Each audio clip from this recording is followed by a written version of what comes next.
All right, you made it through questions. We will spend almost the entire time together today now deeply going into reflective listening. We already talked a little bit about it. It is necessary to do MI. It's necessary but insufficient, meaning you have to know other things. But if you can't do reflection, you really can't do MI. Some may ask, why did we practice questions if we really want you to use reflection? So, yes, we still want you to do 3 reflections for every question. The reason we did the little module on questions is that one question, which is 1/4 of your response, should be good ones. So when you ask the question, we want it to be efficient. But still, we don't want to get lost. The primary objective of MI is to teach you to move from questions to reflections. And it's to teach you that you almost always can get at what you need with a reflection. Reflections are statements. They're not questions. The most important technical manifestation of that is it goes down at the end. If you go up at the end of a reflection, it converts to a question. And not only does it convert to a question, it sadly converts to a closed-ended question. So if you start with, you seem really sad about that, that is a decent reflection. If you simply inflect upward at the end, you seem really sad about that, it actually becomes a closed question. So as much as anything else that we'll talk about, we want you to be conscious of going down at the end of your reflections. Otherwise, it leads to what we call uptalk, and this is what uptalk is about. Now, please welcome back to the stage your host for tonight, Adam Hills.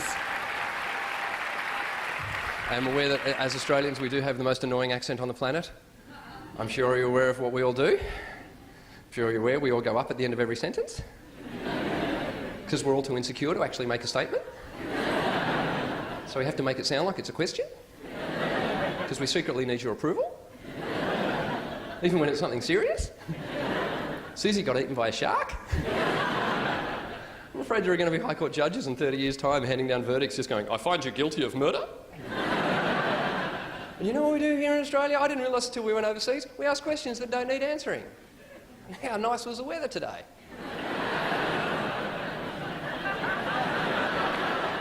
I didn't know we did that until I got to England. I was with a group of English people and I just went, oh, how heavy's that rain? They all just looked at me and went,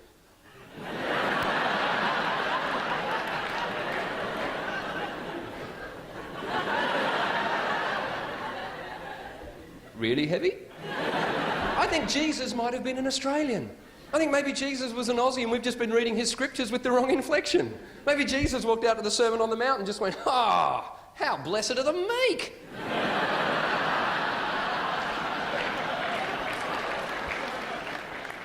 What does uptalk convey? When you uptalk, what is the meta message to your patient? It can come across as sarcastic. What else does it convey? Incompetence. Yes, incompetence. Massive intelligence? Let's look at this clip. Here's some classic US uptalk. So my next outfit is for like when you're at the beach or the pool. It's very, very casual. This is the shirt. It looks kind of big, but it's supposed to be, I got it in a size up so that it would be really slouchy.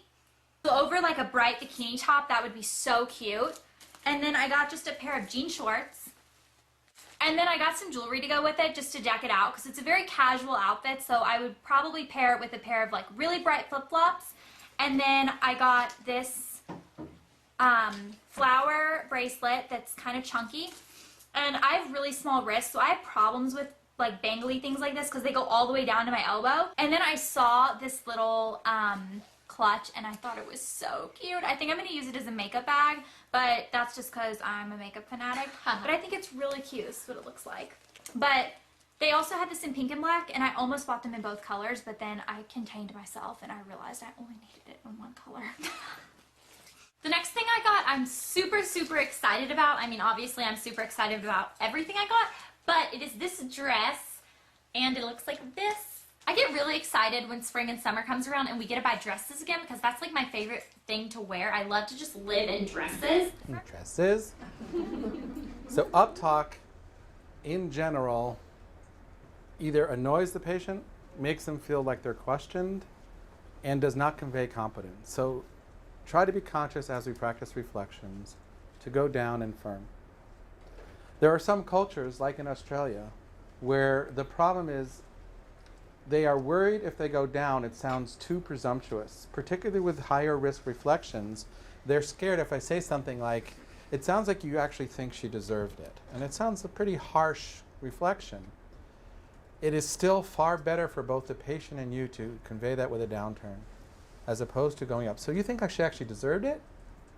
That sort of ruins the point of reflection. So it is going to be important as we give you feedback to go down. When reflections are done well, great things happen. The person feels affirmed, the person feels validated, they also feel, in general, compelled to keep talking. If a reflection, particularly one that is a higher level reflection, adds something to the conversation, they're going to want to comment on it. If you simply repeat what they've said, which is called paraphrasing, they will give you a yes/no. So lower level reflections actually function like closed questions, even if your tone is down. So one of the other cardinal rules of the reflection is it has to add something to what was previously said, or it's only a paraphrase. It's not a reflection. And we'll get into that in great detail. Why do we want 3 reflections for every one question? Why are we so zealous and religious about this? Well, one way to demonstrate it is to compare the following 2 utterances. Here's a pretty good open-ended question. How well do you think people truly understand you? That's a good question. It would meet all the criteria for a good open question. But compare that to the following reflection said to the same patient. It's in the middle of conversation, so it's based on things that have already been said. It's not like the opening thing that you would start a conversation with. But in the middle of the conversation, you say, you feel that nobody truly understands you. Which of those is a better vehicle to convey empathy? The top or the bottom, the question or the reflection? I hope it is overwhelmingly clear that it is the reflection that can convey empathy. Let's try another one. How did that make you feel? Wow, listening to you seem really sad when you talk about that. Which one conveys understanding and empathy? Very clearly the reflection. So given that, usually there's only one problem that people get stuck on. They say, yeah, but I need specific information. I need specific information. So I want to talk about that for a few minutes. In general, reflections get more information faster and deeper than questions. Anything you have to do with emotion, intention, or experience. Overwhelmingly, the reflection is the preferred way to elicit that. What are the exceptions? The exceptions are things like, well, how many siblings did you have? If that's important. Or what other drugs might you have tried, if that's important. How long were your parents married for? So specific numbers, events, and details, not always, not related to feelings, not related to experiences, but related to details of a story that you might need. There, the question might be superior. That is such a rare event that it's almost negligible how rare that is that you actually need a question. A few times in a conversation do you need a question. When we say 3 reflections for every one question, that's actually not the upper limit. The true upper limit is about 90% reflections. The true amount that you can respond to reflections is about 90%. That's how rare questions are. Okay? One of the other things people will have to learn as we start to embark on your little reflection building is it's okay for the person to be silent. We love this idea that let the person marinate in your reflection, particularly reflections that have gone for a big winner. You've really taken a chance. Don't worry if the person doesn't respond within 2 seconds. It's fine to have what we call a little latency. So fine for let them to marinate in it. But most early counselors who are new to this get freaked out that if the reflection doesn't immediately get an amazing reaction that they failed. So part of it is having faith that by putting something out there, the person will eventually respond, even if it takes 5 seconds. Let's show you another very nice lay person doing this. I'm thinking of getting bangs. Ooh, you totally should. You would be so cute with bangs. You have the face for it. I don't. Oh, there's my better half. Kim, would you mind? Thank you. Hey, honey, where are you? Oh, I'm on my way to Downey. Oh, did you know Karen and Richard Carpenter grew up in Downey? What a random and not helpful fact, Phil. I'm sorry. I'm having kind of a rough day. Yeah, I'm kind of having a rough day myself. Look, Phil, I need you to take care of dinner for me. What's wrong? Oh, Alex ripped Haley's favorite sweater, and now I'm driving around from store to store trying to find the exact same one before Haley finds out. Don't do that. Just explain to her what happened. Haley's not gonna understand. Sure she will. No, Phil, you don't understand. I'm trying to avoid this turning into a whole big thing. And just get her something close. She'll never know the difference. Phil, could you just take care of dinner, sweetie? That's all I'm asking. That's it. I'm just saying there's a simpler way to do this. There is no simpler way. Just make dinner. Thank you. Hello? What? Okay, I'm confused. You're saying that if she tells me she has a problem, I'm not supposed to help her? Not unless she asks for your help. But if she lets me help her, I can make her problem go away. That is such a male thing to say. Well, forgive me for being a man. Mango or kiwi? Ooh, kiwi. When you say, do this or do that, all she's hearing is, I'm smarter than you. Believe me, she doesn't think that. She doesn't want you to solve her problems. She just wants you to give her support so that she can solve her problems herself. Yes, and sometimes she just wants a sympathetic ear. Whoa. Whoa. Maybe it's all the creams, but that just made sense, girlfriends. So if Claire says, I hate getting stuck in traffic, I shouldn't say, maybe you should leave earlier, or don't get on the freeway. I should just say, I know, it's so frustrating. Yes, that's Really? Yes. And if she says, the waiter I had today was so rude, I shouldn't say, maybe you should just order something on the menu for once. No. I should just say, what a jerk. Yes! And if she says, Phil, the TV's driving me crazy, I should just say, I know, there is not enough quality programming for women. No. Turn off the damn TV. It's ink. She's in the house! What are you doing with my sweater? Oh my god, it's ruined! It was an accident! I knew this would happen, you idiot! Hey, let's try to get along. I wish she was never even born! They were trying to make one with a brain! No, honey, you guys are both pretty smart. Oh. It's that sweater, huh? Yeah, it is. That sweater. And I did everything I can to stop them from fighting. I don't understand why they can't see how much you love them. I don't know. Meanwhile, Cheryl has been calling me all day because she's angry I didn't show up. Doesn't Cheryl have a housekeeper and a nanny? Why does she need so much help? I know, right? You work so hard. You do so much.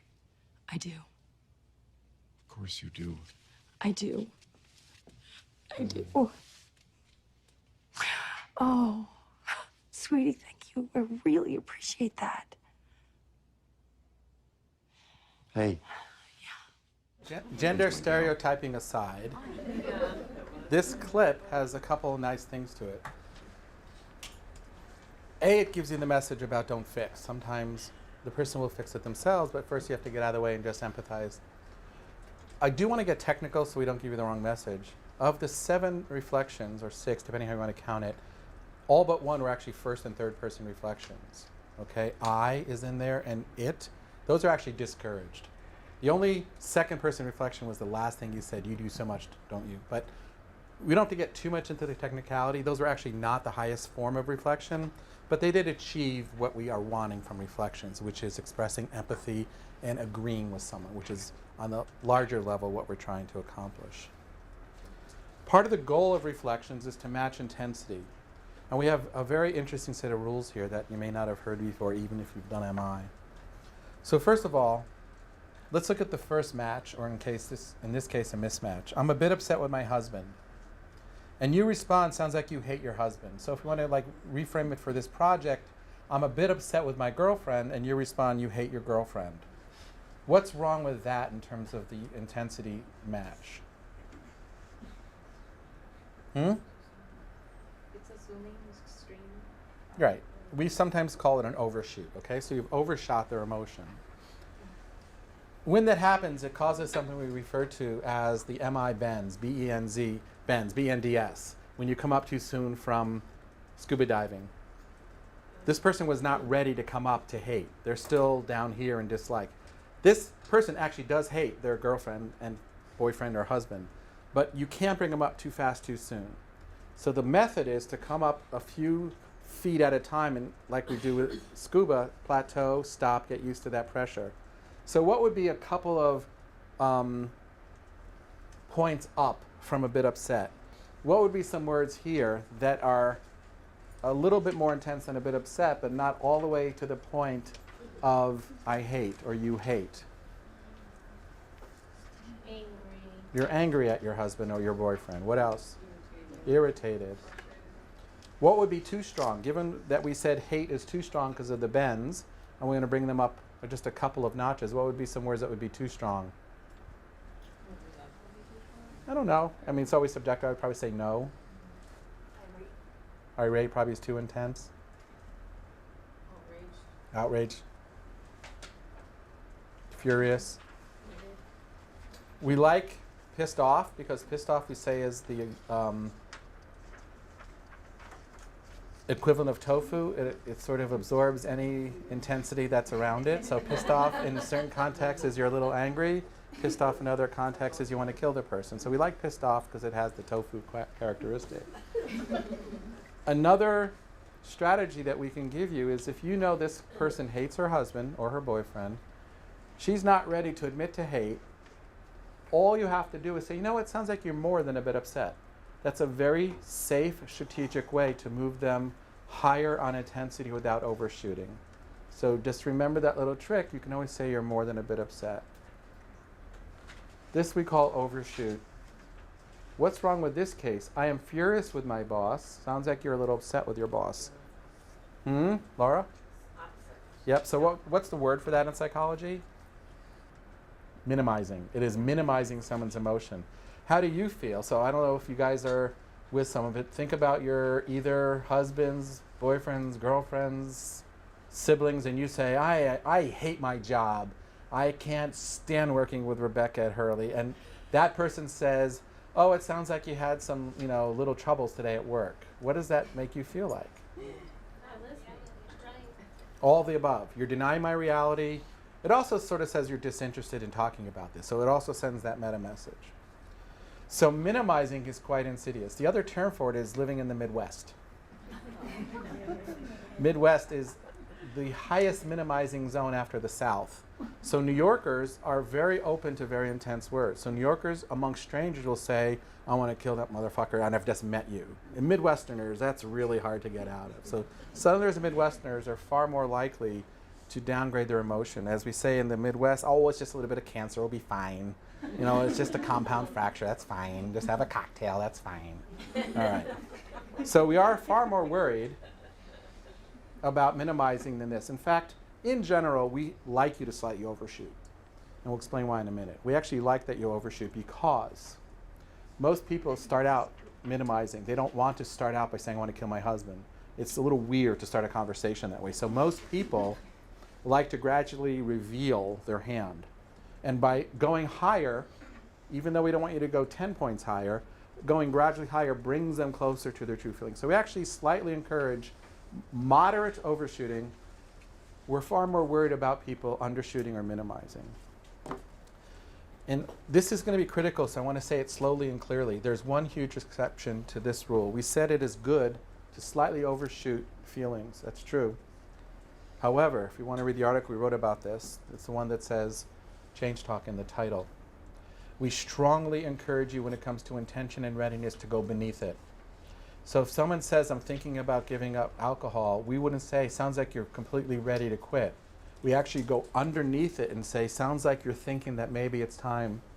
Sounds like you're moving towards quitting.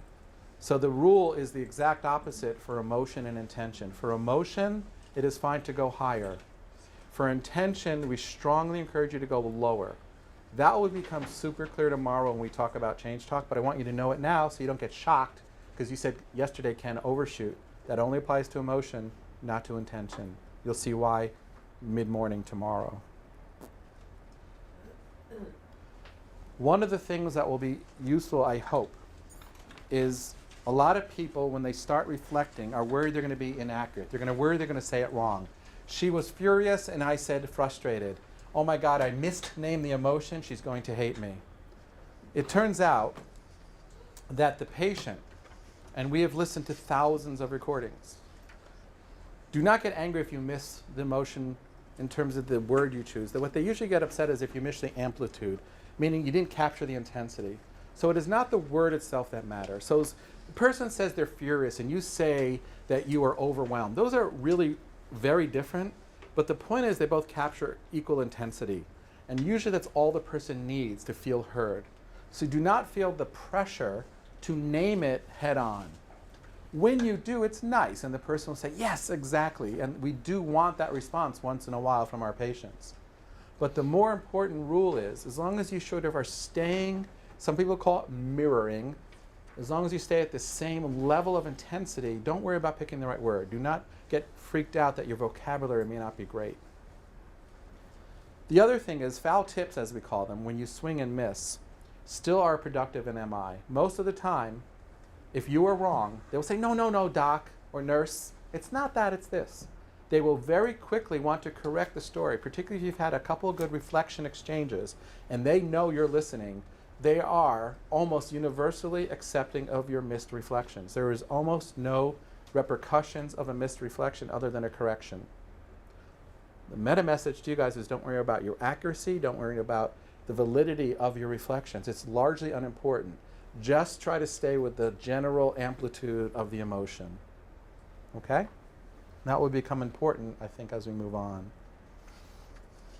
By and large, there are exceptions. We want your reflections to be specific to the story. So if the kid says, I went to a party at Kimmy's house, we would prefer that you reflect, you went to the party at Kimmy's house versus your friend. Why would we in general encourage you to be specific? What's the meta communication of that?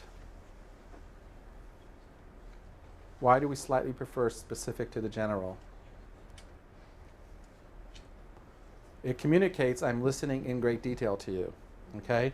And it also shows I'm not just putting you into a sort of a meta category, I'm not putting you into a box. So in general, try to be specific. Now there are exceptions. Sometimes if you take a bunch of pieces of information and tie them together into a general theme, that can be great. You can say, like, I see that this is causing problems in many areas of your life. That can be a great reflection, even though you didn't name the fact that you're at the ED, you're in trouble at school, and the police are after you. Yes, it would be good to reflect those specific three things, but sometimes putting them into a meta category can be very powerful. We want to also, like we did with the mom at Wendy's this morning, reinforce effort and attempts even if there's no success. So if the kid is simply saying, you know what, I'll think about it, we want to really celebrate that. It sounds like you're willing to start to think about this. We don't want to push people towards action if they're only ready to contemplate. So be sensitive to reflecting attempts. Be sensitive to affirm any positive step, even if it's microscopic. These are the type of affirmation reflections that you could most likely use. In all of these cases, there's been no behavioral change yet. Okay, now let's get into the nitty-gritty of it. Reflective statements can take on several forms. It sounds like you're saying that, I think you, correct me, I hear you. Turns out that you don't need these. You could cut off all of these and go right to you. So if you look at these, all they are is these without the rationale. It sounds like, so you're saying, I think you are okay once or twice in a conversation. The benefit can be you're communicating to the person clearly that you're trying to understand them. The downside is usually by the third or fourth time, it starts to become annoying. So if you do 5 or 10 reflections all introduced with it sounds like, you actually end up slightly pushing the person away. So we do encourage you. as soon as you can, to move from the long form to the short form. The benefit of it sounds like, so you're saying, correct me, is it forces you to reflect. So it is a great little trick. It's a mnemonic trick that if you are not sure you can reflect, you just start with it sounds like, and then if you pause, you will complete a reflection with that. So it does have that benefit, but patients don't like hearing it repeatedly. All right? So a couple per conversation, eventually moving towards this. I've mentioned this before. We call it our hierarchy. You, it's, I. Why do we prefer you over it's and I? So you could have the same reflection to say, you're really struggling with this. Or you can say, it's amazing how much people struggle with this. What's the difference between it's and you? Yes. In general, the you focus the conversation on this particular patient. It starts to get into a general comment or agreement. So though it's does have its time and place, occasionally a reflection like, it's amazing how hard this can be. That's a good reflection once in a while. Our preferred pronoun overwhelmingly is you. So as you construct your reflection, we're going to pretty much eliminate I hear you, I understand, I see your point of view. There is a time and place for it. Occasionally it does help to say, I'm not sure, but I think you might be saying this. That's okay once in a while. But primarily, your response should use the second person. Okay? Here's our 9 words that will help you. When people are struggling, we find that these 9 words cover a lot of what you'll need. We have them in Espanol if you want them. Hopefully you'll see that these are people who are ambivalent or hopeless or stuck, which is often why they need us. So I want to spend a few minutes describing each of the 7 types of reflections. And we're not going to demonstrate all of them now. We'll hold action reflections until tomorrow because it's reserved for a particular situation, but we'll describe the other ones. There are ultimately 2 types of reflections, simple and complex. The simple reflection is the least powerful, but is still necessary. Generally, most people are half simple and half complex. So they're prominent, they're fine, they're just not as powerful. Sports analogy, this is getting the ball over the net, this is going for a winner. Low risk, high risk. Modest payoff, big payoff. High likelihood of accuracy, medium likelihood of accuracy. High risk, high reward. What is the difference? A content reflection adds nothing new to what was said. A content reflection is paraphrasing. That's generally how people in graduate school, in most graduate programs, are trained to do reflection. Paraphrase. Take what they said and slightly change the words. What Kharkov and Rogers and others who brought this to our consciousness, and Emma, I think, took it to the next level, is they were able to say, well, there's different levels of reflection, and ultimately it is the second level where all the gains are made. So your interactions are going to be a mix, simple, complex. It can even be this sort of rhythm, simple, simple, complex, complex, things like that. Safe, risky. Content reflections are not parroting. If you make no change in the words, it's not even a reflection by our terminology. If someone says, I'm really angry at my husband, and you say you're angry at your husband, most of us would not even code that as a reflection. So that's not even a paraphrase. To get to the level of paraphrase, you'd have to say, sounds like you're pissed off at your husband. That's still not adding anything other than synonym. So if all you're doing is adding synonyms, it's still just a content reflection. Now, I'm going to show you a couple. The tapes I'm going to show you are from our pediatric obesity study because we had a lot of money, so we created really cool stuff. So okay, so by you giving her a choice, you've been able to cut out 1 serving or so from dinner. Mm-hmm. And even her older brother has gotten on board. Yeah, I'm kind of relieved. It wasn't as difficult as I thought. Yeah, I know. I'm seeing it in his clothes. And my husband keeps pointing it out. But I tell you, we eat okay. All right. So you've actually noticed this. Your husband's noticed it. He's concerned. You're concerned. But it seems like kind of a mystery to you because you eat well. Another way to think about content reflections, and I don't want to come down on them so bad, they're not horrible, is they make sure you get the flow of the story. They make sure that you understand the basic plot line here. And that's important. Even though it's not where we get movement, it is where we get understanding. Okay? Let's move on to the first of the complex reflections.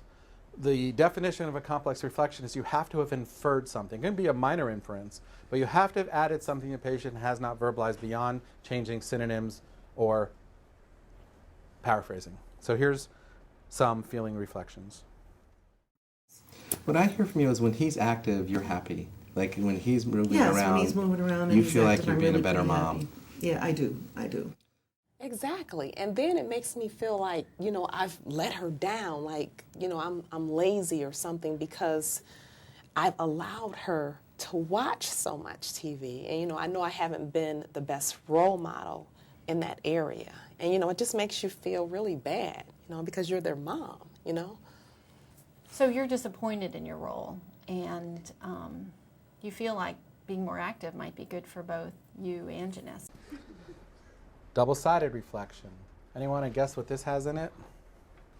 It's going to capture ambivalence. The general structure of a double-sided reflection is on one hand you feel this way you want to, on the other hand you feel this way that you don't want to. On one hand you're aware this is bad for you, on the other hand it really works for you and your family. Double-sided reflections are going to be golden for you, particularly in the early interactions with these young adults. When you want to communicate, I'm not going to push you. The double-sided reflection is a very powerful way to communicate acceptance. We will practice some in about 15 or 20 minutes, maybe a drop longer, around violence and bullying, so don't worry. You'll be able to extrapolate from pediatric obesity. But let's look at this double-sided reflection.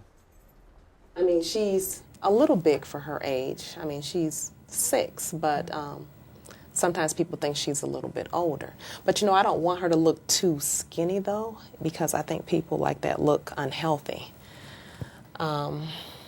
But, you know, we do have, you know, a lot of diabetes in our family. So. Right. So right now, although you're not too worried, you're really not too worried about her weight, you do want to make sure that the weight doesn't become a health problem in the future. So it's a convenience for you, but you realize it's not the healthiest thing for Michael or for you and your family. Let's do a double-sided reflection to Amy Whitehouse's alcohol habits. What would you reflect back to her using a double-sided strategy? What would you say? It's tough. It's a jumbled mess, but that's good because that's the reality. It's a nice jumbled mess here. You got it. So one part of you feels you never want to drink again, but on the other hand, you don't feel that treatment would do you any benefit, or you feel you could do this on your own, or you don't really feel the consequences have gotten that out of hand. You're allowed to say consequences. Rolling with resistance, we've already talked about it. What do you expect to see here? What will rolling with resistance sound like? Affirmation, agreement. You're right, it's going to be tough. You're right. In our study, it might be things. You're right that, you know, weed for you is a really good way to get rid of the stress of the week. Those are the types of things you say when you're rolling with resistance.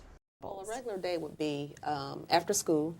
She generally watches a couple of hours of kid shows. My shift is 8 to 3. So when I get off work, we're generally home by about the same time. Normally, she will watch TV while I'm going through mail, or I'm cleaning up, or starting dinner. So actually, her watching TV right now frees you up to do some of what you need to get done in the afternoon.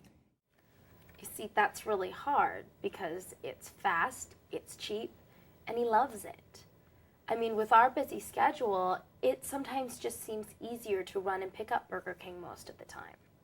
Plus, when I pick him up from daycare, Michael's usually so hungry that he's really cranky, and I just want to feed him anything as long as it's fast.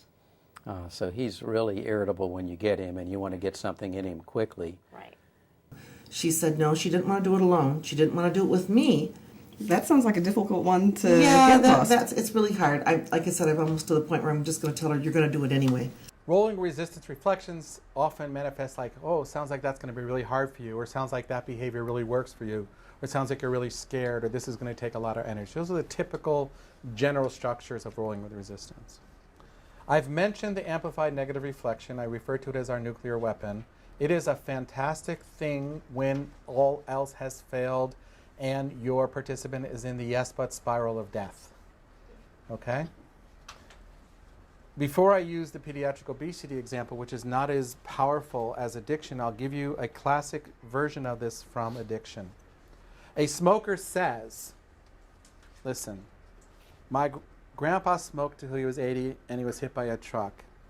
My father smoked till he was 60 and he died from lung disease from the mines that had nothing to do with his smoking. I used to shoot heroin, and believe me, smoking's a lot better for me than heroin. Plus, honestly, I don't believe I could quit anyway. What do you do with a statement like that? You could roll with the resistance, and who would like to roll with that? So let's do it at a medium grade of intensity. So reflect back to me what I just said.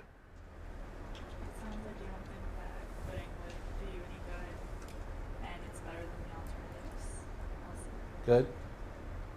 And if, in terms of the grandparent and the father, what would you add to it about that? Your experiences in the past, or whether you believe it. Yeah, it doesn't matter. You're going to die of something anyway. Those are fine. That is good rolling with resistance. But if a person is in that negative vortex, that spiral of yes but death, we have a little trick that sometimes works. And when it doesn't, it can be problematic. But the way we like to do it is this. So it sounds like if you were to quit smoking, there would be absolutely nothing in it for you. There would be nothing good that would happen to you if you quit. Or it sounds like you're planning to smoke for the rest of your days. Do you see what it's doing? It's making the argument so negative that they can't agree with it. You are taking their negativity, amplifying it to the point of absurdity, so that the only space left is to either A, reverse direction, or B, walk out of therapy. So the downside is if it backfires, and we call it splat, and it blows up in front of you, the person says, you're right. Smoking is the single greatest thing I've ever taken on in my life. It can happen. It's rare. But more often than not, what happens is it says, no, I would eventually like to quit, or yeah, I would save $9 a pack. So the amplified negative reflection is absolutely the most powerful thing we have, but it's also the most dangerous.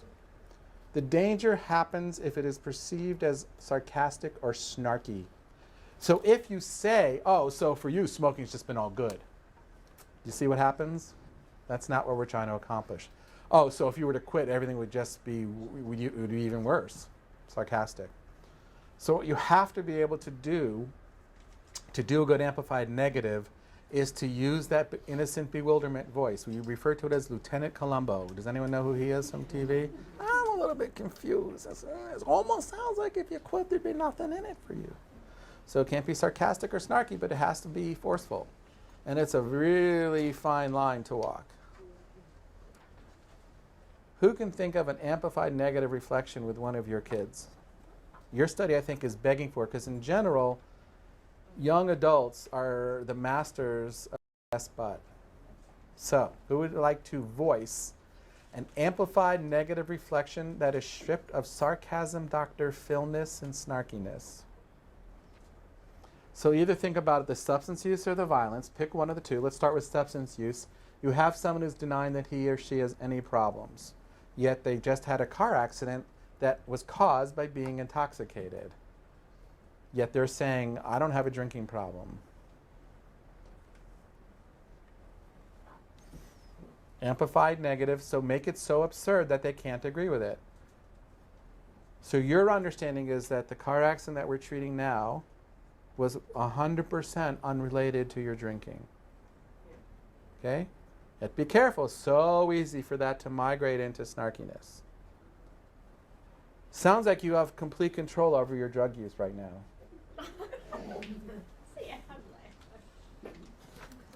What else? Let's do it for the violence. It's a little bit harder. So I'll give you one. So in your understanding is, she really deserved it. Like she really was, she needed this. This was good for her. Yeah. Or, she's happy this happened. This is strengthening your relationship. You can see if you're sarcastic what happens. So you have to be really careful to be neutral. And we don't use this before we've tried everything else. We've rolled with the resistance. We've tried double-sided. We've worked on change talk. You don't know what that is yet, but we will soon. But this is good. This is your way to dig out if you are buried. All right? But I need you guys to do one. I'm not doing any more. I'm bored. So let's hear one from you guys. For We're drinking a lot. If the kids say, well, I just drink to have fun, and you say, so the only way to have fun is to drink. Okay. There's no other ways that you have fun. Okay. Borderline sarcastic, but right up against it, bumping on it, knocking on the door, but she didn't go in. So you have to fight, even if it means you got to go to jail. Good. Now that one could be right in between rolling into resistance and amplified, but it ultimately is not important. You're doing the right thing in terms of you're trying to make it hard to agree with, which is the clinical objective. Let's get one or two more from Safer. So the only way to be safe is to have a gun. Okay. The only way to be safe is to carry a gun today. So for you, guns have been all positive. Having a gun for you has really helped you out a lot. And that help us get out of that one. Sometimes the answer That's why you have to be, a lawyer never asks a question they know the answer to. If it's going to splat, you have to be careful. If it's at a high splat potential, you gotta work on it. You gotta make it hard to agree with. I would say guns have been all positive is hard to agree with. I could say it works for you. That unfortunately is not extreme enough. Because it works for me. But if you say it's all positive, it's one of the safe ways to make it hard to agree with. I've used one with my boys that works. It's a little bit obnoxious, but with your kids, you sort of step over the line all the time. So if they are not listening to their stepmother or to me, and we're supposed to go to the Michigan hockey games, which is sort of our love in life, and it's Friday night, and the game's starting at 7, and it's about 4 in the afternoon, and they haven't cleaned up, and I will just calmly, I've said to them, so guys, it sounds like you want me to post the tickets on StubHub, right? Like, what should I post the tickets for?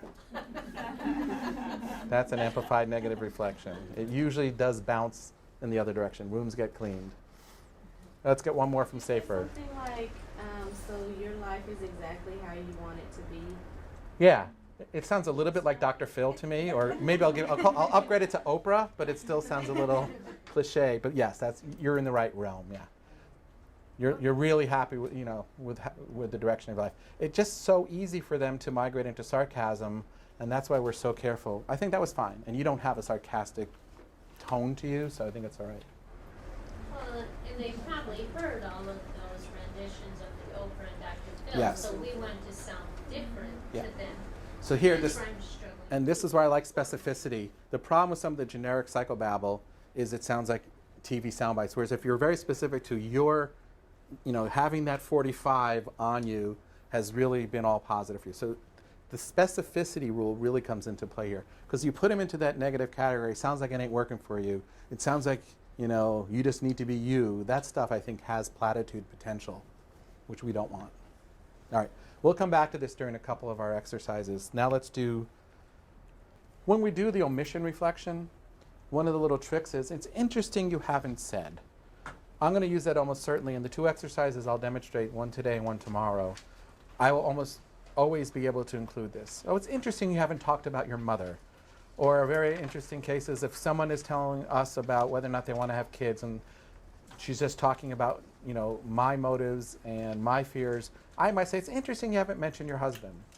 Okay? And it's just a good way to say, I get that he's obviously not the primary reason, but it's still maybe worth at least confirming. So this is a very cute way how to handle the unspoken. But we don't ignore it. That's the key.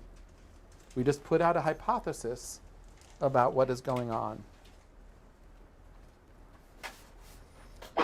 All right, now we're ready to embark on a rather extended lesson on reflection. So now the onus is going to be on you. And I'm going to have you guys construct reflections first to a series of characters we've created, some around violence and drugs and bullying, and some around other things, even if your study is not about that, just to test your generalizable skill.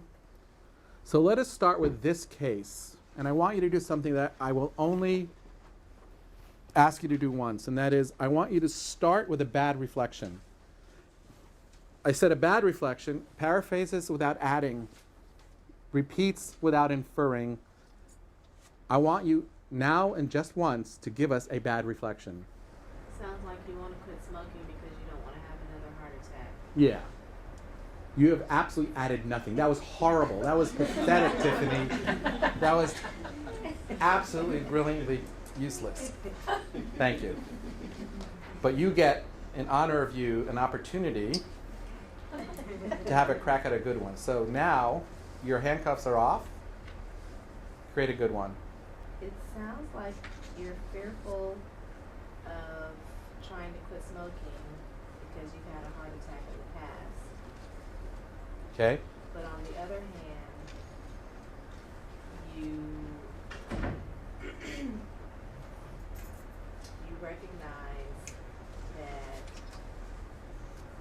quitting smoking will help you be around for your children. Right. So the thing that would allow us to code that as something more than a simple reflection is you added the word scared or feared. You added the logical inference that he didn't exactly mention. So that counts as a complex reflection.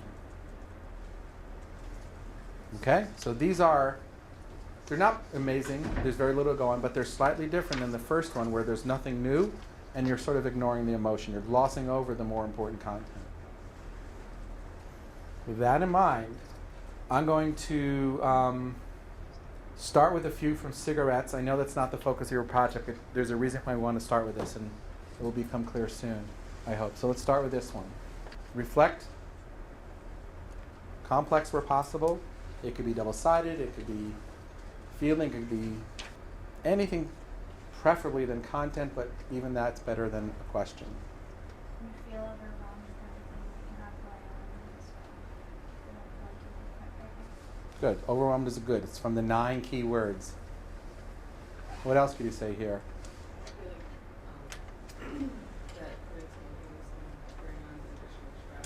That's good. I like that. Don't forget, there's actually here something we're going to talk about tomorrow called change talk. Prior experiences are a form of change talk that can be affirmed. Where is there subtly an expression of subtle change talk? So although now is a really difficult time for you given all the stress in your home, if you were to decide to quit, you are aware that the gum or nicotine replacement did help. That's change talk. Okay? So we have to learn to hear the change talk even when it's buried. I have to quit at some point is also a pretty powerful statement. So although most of you are going to gravitate towards the negative, and that is human nature to hear the barrier first, there's actually a pretty strong indirect statement here. We want to make sure we pick on that. So what would you reflect back? So you're considering Good. What type of reflection is this one beg for? That special case, amplified negative. So how would it sound? And you can use any of the ones that I mentioned. So you see that you're really healthy and there's some benefit to you. Okay? And you may want to make it even more exaggerated. You see absolutely no benefit in quitting. Otherwise, it becomes more just a roll with resistance. What about the bottom statement? We don't want to gloss that. What could you say to that one? I don't believe it's as bad as you doctors all say. So you see no risk at all associated with smoking? Good. And more specifically, his comment about you doctors exaggerate. There's a subtle thing maybe he's getting at here that you want to reflect on. You're worried that I'm also going to exaggerate and try and persuade you. Okay, you're worried I'm also going to do what they've been doing to you, which is try to scare you to death. So don't gloss over it. Remember the rule. What's the reason you're bringing this up? What is the feeling behind this statement? Next. What I want you to remember for this one is specificity. Be detailed in your reflection. So you're saying that you are ready to consider quitting because you are concerned that you're coughing up this junk every morning, and you have dealt with this in the past with your father dying of heart disease, and it makes you worried. Good. Concerned and worried are good. What would be slightly stronger than that? Yeah, you could go all the way to scared. You made one technical mistake that we haven't taught you yet. We've only mentioned this. I want to go back and revisit it. Remember the first part of your reflection? You're ready to quit? Remember we say go below intention. Maybe it's time is far too weak for you to conclude you're ready to quit. So how do we go below it?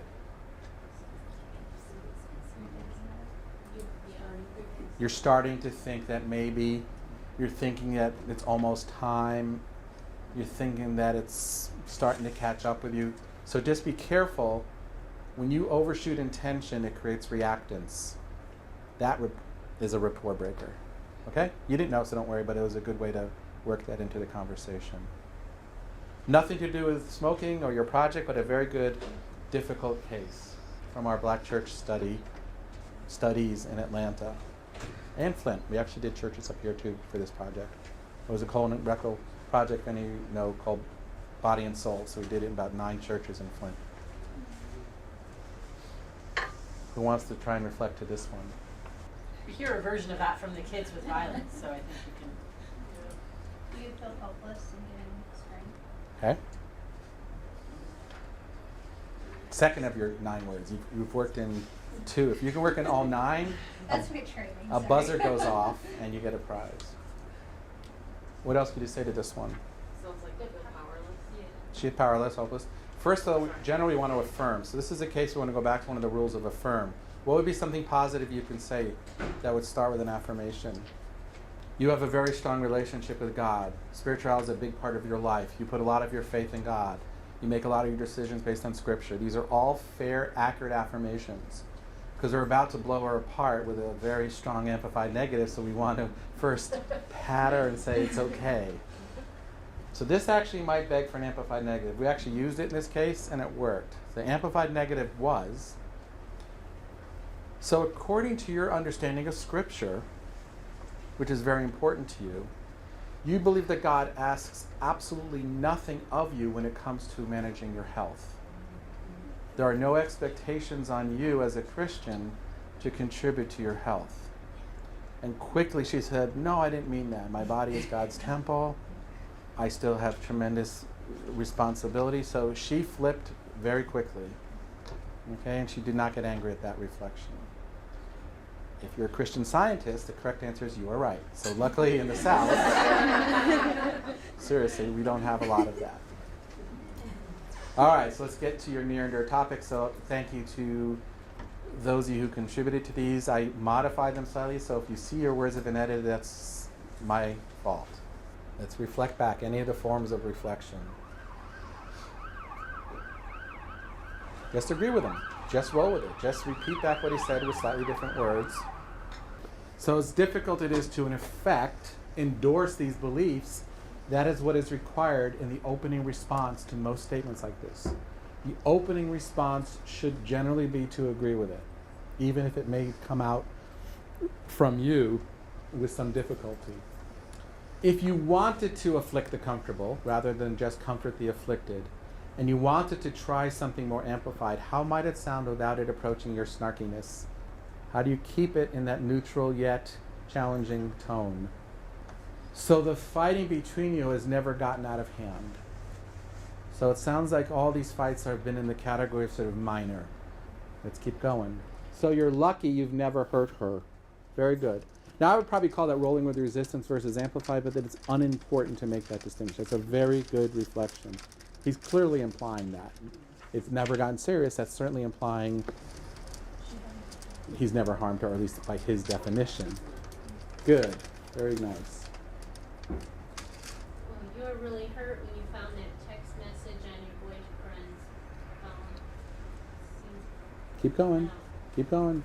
He promised you he would cut her off.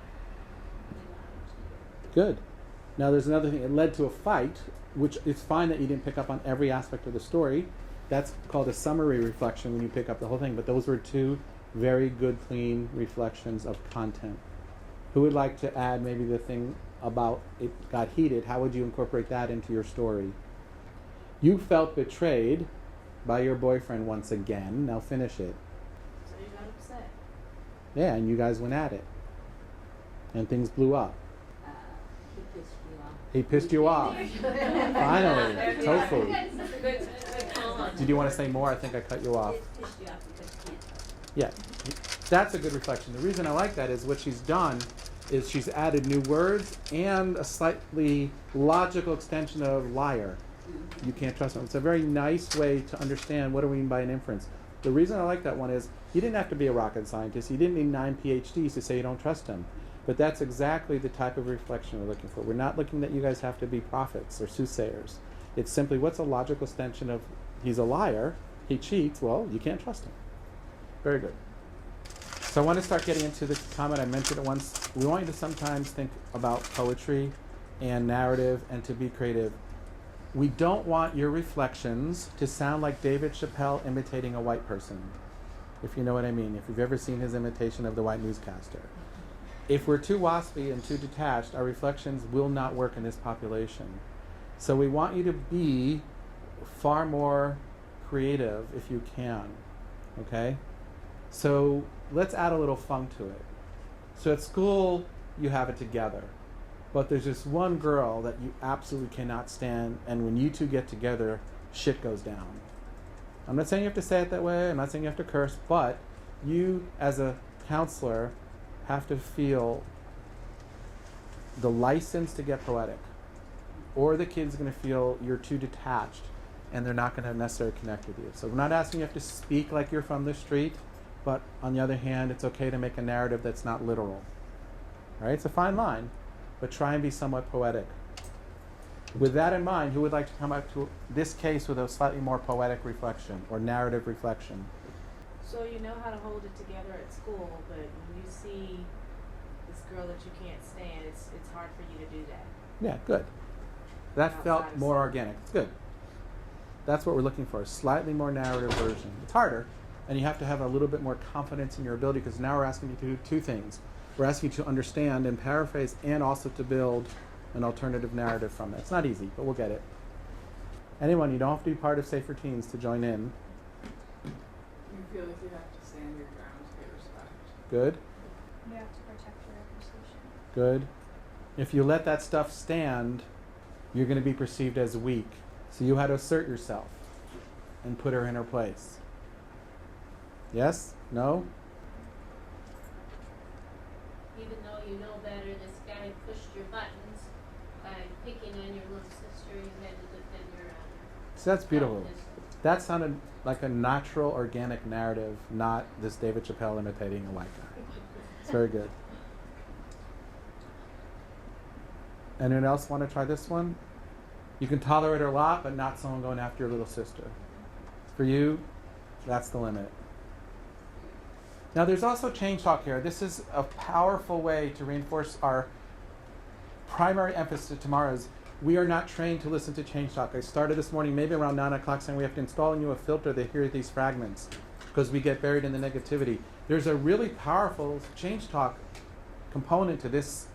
Let's make sure we don't let that go. That's where we make our hay. That's where we make our MI profit. So where's the change talk? It's very there, but we got buried.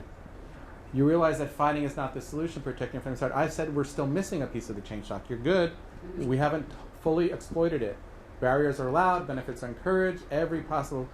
One of the really raunchy ways you say it is, we are change talk sluts. We will take change talk from anyone. We have no morality when it comes to change talk. Sounds like you have some goals in life. Sounds like you've really thought about your future. And you've found that this fighting and getting in trouble is not compatible with that. You've come to the realization that if you want to be successful, this bullshit isn't working for you. Having said that, if they mess with your little sister, it got you. So we don't want to ignore it. But you guys, this change talk here, we're going to go back that many, many times. Although not here. Yes, who wants to do this one? You live in a rougher part of town, and some scary things happen sometimes, and you feel like you need to be protected, and that you need to be able to protect yourself if something happens. That's all good. Anything else you can do with this one? I wouldn't mind if you just said it sounds like you live in a really scary neighborhood. See, now that's the poetry. It sounds like living in your neighborhood, A, it puts you on edge all the time, no pun intended, and B, it really makes you feel a little powerless and constant and paranoid. This is the poetic license we're going to go through over and over again. Linear conversion into content reflection is not the point of MI. It's that next level of conversion we're looking for. We're getting there. We're getting there. I'm just going to move from outright violence into a slight variation. It's the only thing I can think. This is hard for me because I can't tell you how much I see this every single day, and it's like now I never knew how to react really the right way. I kind of ignored some of it. Sometimes once in a while I'd say the wrong thing. But now that I see this, I'm like, what I want to say is, you don't think bullies can make jokes, or you don't think bullies are funny, or I don't know. You're close. First of all, the most important thing is you've got this new idea that there's a different way to respond. Yeah. So you're already halfway Totally. home, 3/4 home. Yeah. Now the question is, what is that thing to do? What would we want to reflect here? It's hard. So you'll get it. This is why we take a day and a half or 2 days to do this. What is a way to reflect to this case? Sandra? People misunderstand. Beautiful. You're misunderstood. You're just trying to be funny and they completely twist it. That's rolling with this. We don't agree with this. We know eventually when we move from comfort the afflicted to afflict the comfortable, we have to get them to take responsibility. We're not there yet. We got to first comfort the afflicted. And you're not the worst amongst your bunch. You have some pretty rough friends, and you consider what you do pretty light compared to some of your homies. Okay? They're a lot rougher than you are. That's all. Roll with it. Okay? Now, if you wanted to do amplified negative here, and I want to be careful because I don't want to overemphasize it because it is our nuclear weapon, what would an amplified negative possibly sound like for this? So, everything you do basically is solely intended to make people laugh. There's absolutely no part of it that you're trying to hurt anyone or trying to show anyone how tough you are. It's solely because you're just a misunderstood entertainer. It's harsh. It could blow up, but that's the amplified version of this. Come on, somebody. You've worked hard to build up your reputation. Good. I like that it's clean. What else can we do? There's a few other pieces to skim here. I would say you looks like you look up to your dad, and you're strong. Yeah, your dad would be proud of you. Yeah, and You would rather people fear you than respect you. yeah. So this is from our Australia study. A Sheila is their word for bitch. So when you say she's a Sheila, it's not flattering. So generally you try not to, get physical with her, but when she makes you jealous, that pushes your buttons. That's really hard for you to resist. Yeah, you did everybody a favor. It sounds like he's annoying to a lot of you and your friends, so you don't Yeah. see what the big deal is. And if really what you're doing was so bad, then no one would like you. Obviously, it can't be over the line because people still want to hang out with you. Now, the truth is they may only act like that because they're scared of him, but we don't want to be starting with that. That's comforting the afflicted. Sorry, that's afflicting the comfortable, and that's a risky starting point. So instead, we might say, so it sounds like everyone is completely on your side about this. There's no one in school who thinks this is over the top. Everyone thinks it's cool. This is someone sending a outing text or picture. So it's your responsibility to make people aware of his lifestyle. Okay? It's almost an amplified negative, but I liked it because it wasn't snarky. You could have done a lot worse. All you did was send Yeah. a picture. I like that. Okay? And you only sent it once, and then you let it go. Now, on the other hand, there's actually change talk there. It's double, triple berry change talk. And the double, triple berry change talk is it sounds like if you had sent it multiple times, you would have started to feel bad. So you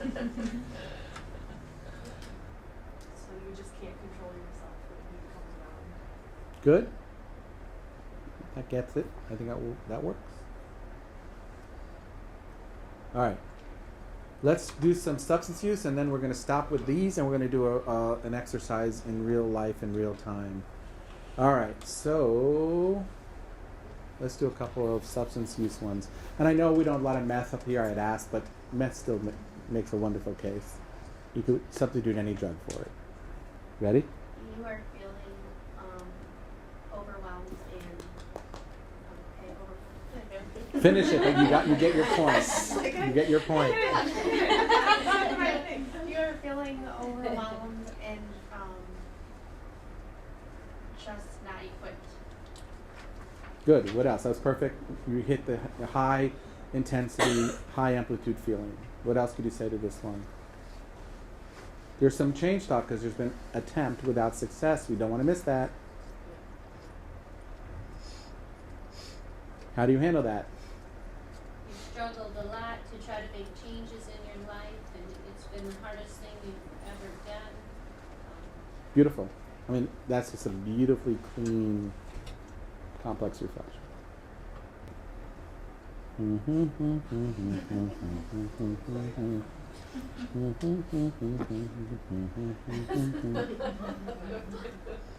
Go ahead, you have to handle this.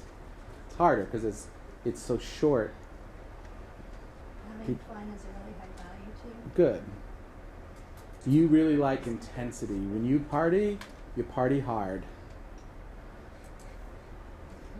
Reminds me of that song by Alan Jackson. Everything I love is killing me. That's a good example of the eye reflection being useful. Janelle,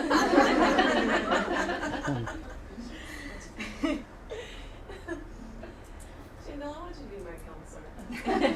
She cracked me up. We'll do one sex one just to wake you up. Anyone? You really want to enjoy your sexual experience. And condoms ruin it for you. Yeah. Good. There's change talk, it's buried, but we don't want to miss it. You are aware that condoms can protect you. Yeah, you're conscious of not getting something. You're trying to protect yourself. It just so happens that condoms for you just ruin sex, but you are conscious that you're putting yourself in a position you can get something. All right, so the next part of this is going to be quite different than everything we've done. We're now going to get quite personal. So let me explain what we're going to do. It's going to take the rest of today, but it is usually the most powerful part of our training, even though it's very different than everything so far. What we're trying to do here is let you talk about your life so that the person you are talking to can practice reflecting emotion, can practice reflection so that you'll gain a lot of information. Yes, these are seeder topics. These are things that help seed this conversation. It doesn't have to be these, but these are good examples. The most important thing is we'd like it to have been in the past, and we'd like it to have been intense. And you'll see why we need both of those things to be true. We're not going to try and change it or fix it. If you feel better as a result of talking about it, that is fantastic. It is not the essence of this activity. It's a side effect. And you will generally find this a not unpleasant experience. 1, our objective is to let her life teach us how to reflect. We're not trying to help her. If she happens to feel better, fantastic.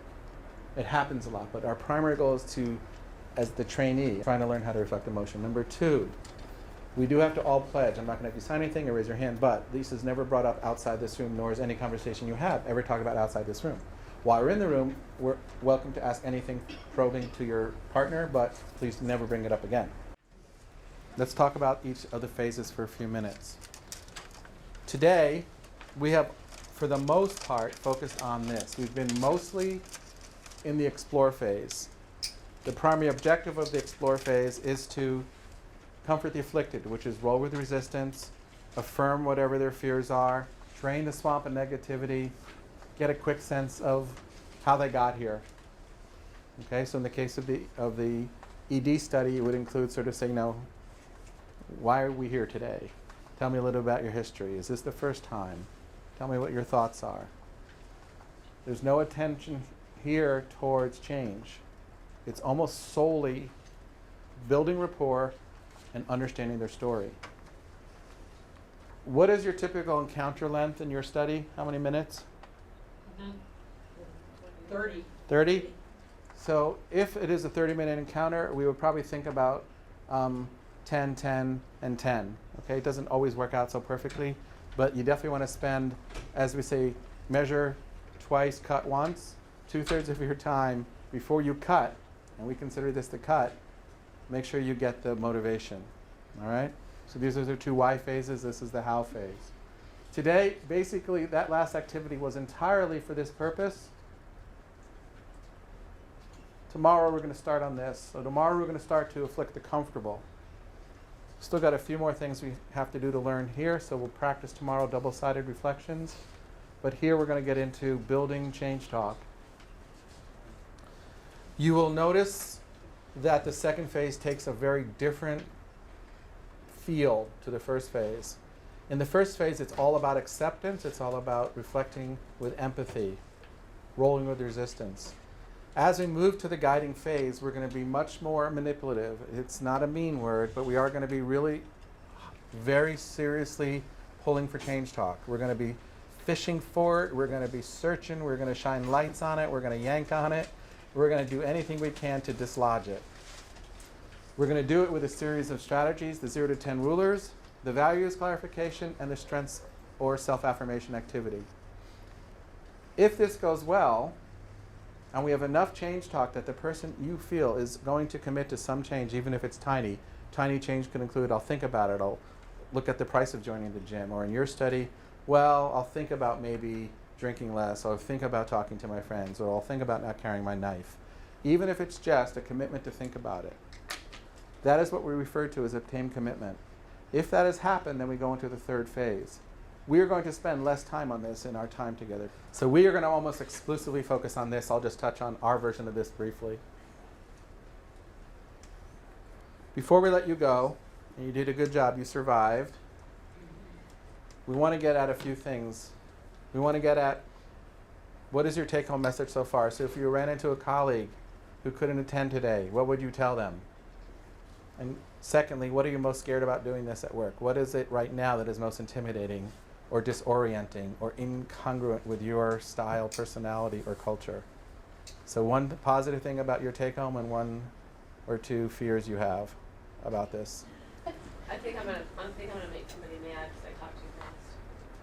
That's one of my fears. Okay. I have to stop going up. I need to go. I started to do it a little bit. Okay, so A, try and go down at your reflections, and B, maybe slow down your pace of delivery. Yes. And you are worried about pissing off your patients. Yep. And that they can't understand you. Because it's just tons of teenagers. You know, as you know, that's why we're here. It's just tons of teenagers. So you have a lot of pressure to treat them quickly. There's a lot of manipulation, tons, and then the family dynamics. It's unbelievable, as you know. So yeah, it's going to be a challenge. It's a big hot mess.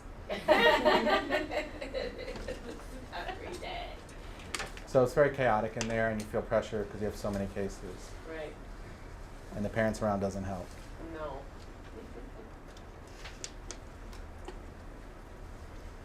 Take-home messages and fears.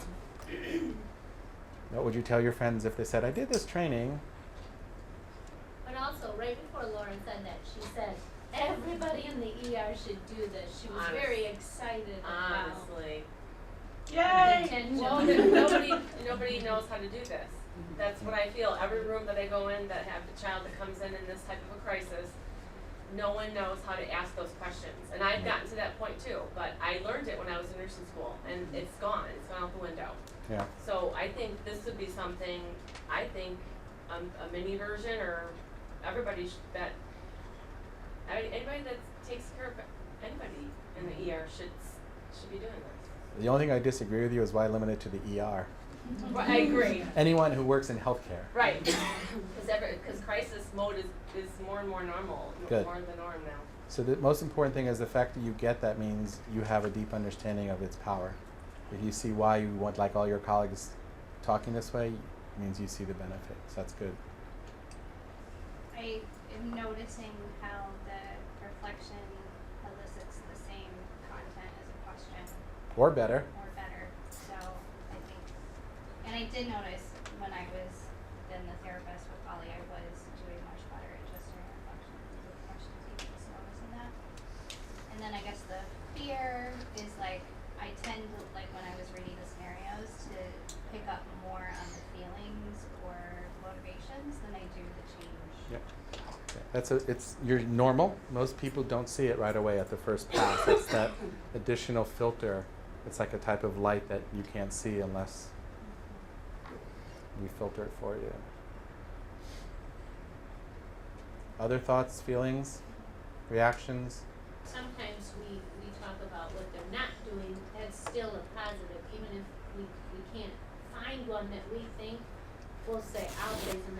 Well, he could be doing worse. He Right. could be doing this, and he's not. So that's a strength because it could always be worse Right. than it is. Is Yeah. that something? Yeah, that we'll talk. fits That's in what we with call a this too? fail-safe reflection.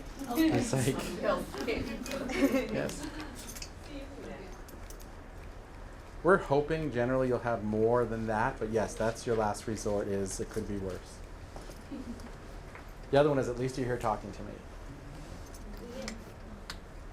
All right, good job. Yes. Thank you. If you practice it tonight, not with family, that is our strong recommendation. Before we move to Change Talk, I want to do one little concrete thing. I mentioned this yesterday, and it's a very subtle little trick, and it's similar to the trick I showed you earlier, where we convert questions into reflections. Here, we're converting praise into reflections. So these are not terrible things to say, okay? These are not going to harm anyone, but we have a different way to construct them, all right?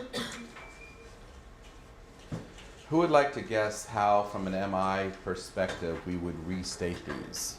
Pick out any of these and convert them into a you statement. You can do it. Not quite. It's not quite. That's cheerleading.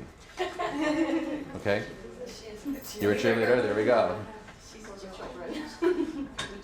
And now, it is not a bad thing. So our experience, and there's actually a whole set of studies, it's probably just innocuous. It's probably just a placebo. So don't worry, but it's better, we feel, to do it the way we're going to show you. So you were close, but there's a little conversion you have to do. Would it be, you should be proud of yourself? Take away should. Be proud of yourself? Or Nope. be you proud? You are proud of yourself. You are proud. Do you understand the difference? It's a very subtle distinction. Is you're putting the pride, not your experience of the pride, you're putting it back onto the patient. Are you following this? So this is what they would look like. They're very different. They're not intuitive conversions. It's not nearly as easy, but once you get it, hopefully you'll see the point. This is how MI praises. We affirm the person's effort, the person's reaction to their effort, and the person's competence. But notice the one common thing. You. We're not telling them how to feel. And this is what cheerleading is. Cheerleading is you should be proud. Or you should be so, happy that you didn't get this. Or you should. We don't do it that way. We don't tell them how they should feel. We instead try to reflect on any effort or anything they've done that will increase their confidence. And we reflect it, and it's their experience of it, not yours. First person, third person. All right? Do you see the subtle distinction? Mm-hmm. So in MI, we strongly discourage first person praise and cheerleading.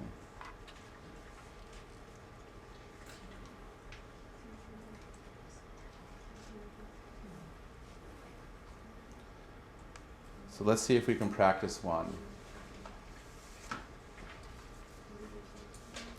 From your project, someone come up with a praise statement to one of the kids, and then we're going to convert it to a second person statement. So think about one of the kids that would be in your project, and let's just artificially say it's a second session. I know you don't really have them, but they came back and they threw out all their knives, and they've started meditating instead of fighting. Wow. All right? So effective. You could praise them. I will praise them. I want you to convert it to a you statement, all right? I'm so happy to hear that you went to the yoga class I recommended and the meditation class, and it's so great that you threw out your weapons. They're not terrible, but we think there's something better. So what's the other way? I think... You've made a lot of changes since the last time we met. Mm-hmm. It seems like you put a lot of thought into behaving differently, trying new things, to really do things differently, to deal with your anger. Even throwing your knives, that must have been a really good for you? Mm-hmm. I would probably take off the latter, but it's I don't hate those must-have-beens. We had a little discussion of it while you were dealing with family, but the first part was perfect, literally exactly how we want it. We were reinforcing their effort. In this case, there was actually action, but we're not talking about your response to it now. There's an exception to this rule. Once in a while, we think it's fine to say it's great to hear, or I'm really encouraged to hear that. So we don't want to take that away from your vocabulary. We would like you to think about it as only in extreme situations. So it would have to be a pretty big change for you to get involved. So you have it in your arsenal, but reserve it for when something pretty major has happened. Otherwise, make it about the person, not about you. All right?